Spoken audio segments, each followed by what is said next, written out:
देखिए, एक तरफ है नीतीश कुमार, जिनके बारे में ये कहा जाता है 2013 में जब उन्होंने बीजेपी से नाता तोड़ा था, 17 साल पुराना रिश्ता था, लेकिन नरेंद्र मोदी के नाम पर तोड़ दिया। फिर वो लालू के साथ मिले, चुनाव लड़े, 20 महीने सरकार चलाई, फिर वहां से भी मन उनका मुटाव हो गया। उसके बाद बीजेपी में वापस शामिल हो गए, फिर एनडीए में शामिल हो गए। उसके बाद फिर वो चुनाव लड़े पिछला आरजेडी के साथ, बहुमत की सरकार उनकी बनी, लेकिन उसके बाद फिर कुछ महीनों के बाद उन्होंने नाता तोड़ा, एनडीए के साथ उन्होंने सरकार बना ली। अब ये पलटने वाली राजनीति तो एक तरफ है, एक और हुनर उनके पास है, और वो हुनर इतना दिलचस्प है कि आप कल्पना नहीं कर सकते हैं। आज तक अपने बलबूते नीतीश कुमार कभी बहुमत नहीं ला पाए हैं, लेकिन फिर भी वो सरकार चला लेते हैं, किसी न किसी तरीके से चेहरा बनते हैं सरकार की और अपनी नीति के हिसाब से चलाते हैं। जैसे उसमें उनको लगता है जरा भी डाइल्यूशन हो रहा है या बीजेपी का एजेंडा चल रहा है, तो उसके बाद उनकी नाराजगी शुरू होती है, मनमुटाव का दौर होता है, फिर वो साथ छोड़ देते हैं, दूसरा खेमा पकड़ लेते हैं। दूसरी तरफ बीजेपी, क्योंकि बीजेपी ये कोशिश कर रही है, अगर जो दावा है जेडीयू का कि एकनाथ शिंदे आरसीपी सिंह बन जाए यहाँ के बिहार के, तो ऐसा होता हुआ नहीं दिख रहा है। क्योंकि एकनाथ शिंदे ने जो कवायद की थी, उनके साथ एक बहुत बड़ा हिस्सा था शिवसेना का, पहले ही वहां से निकल गए थे, वाया गुजरात पहुंचे, फिर असम। तो कुल मिलाकर एकनाथ शिंदे की भूमिका में अगर आरसीपी सिंह को यहाँ लाने की कोशिश थी, तो आरसीपी सिंह पूर्व अध्यक्ष जेडीयू के होते हुए भी राष्ट्रीय अध्यक्ष नहीं ऐसा कुछ कर पाए। कम से कम अभी तक ऐसा कोई जादू के आसार यहाँ पर नहीं दिख रहे हैं।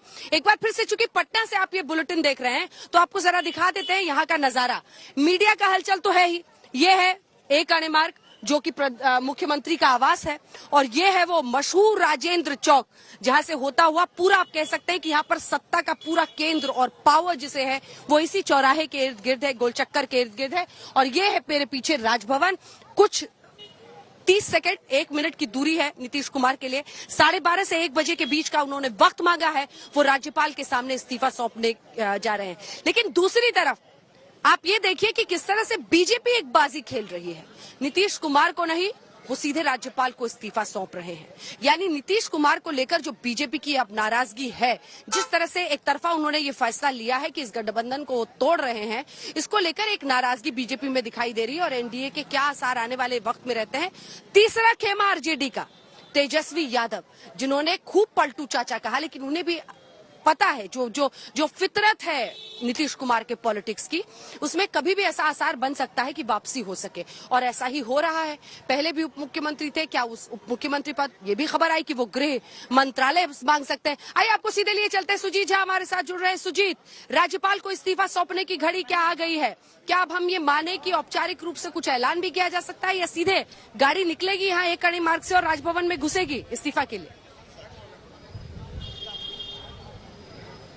देखिए अंजना जी, हम लोग कई बार ये दृश्य देख चुके हैं, और आपको पता ही है कि अणे मार्ग और राजभवन के बीच फासला बहुत ज्यादा नहीं है, कुछ ही कदमों की दूरी पर ये राजभवन स्थित है।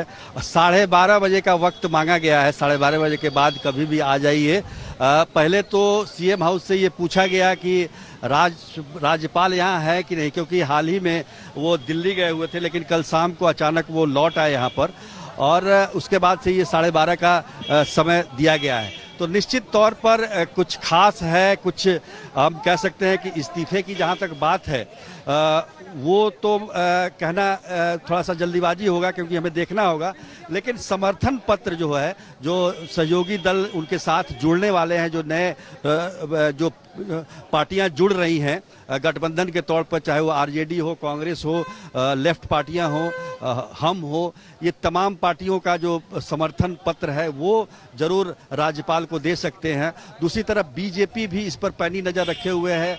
यहाँ से कुछ ही कदमों की दूरी पर डिप्टी सीएम का आवास है, तारकिशोर प्रसाद का, वहाँ सारे मंत्री बैठे हुए हैं, और ये भी कहा जा रहा है कि इस्तीफा वो भी अपना उनकी बर्खास्तगी से पहले वो इस्तीफा राज्यपाल को सौंप देंगे। तो बहुत सारी घटनाक्रम जारी है। 1:30 बजे बीजेपी अपना प्रेस कॉन्फ्रेंस भी करने वाला है।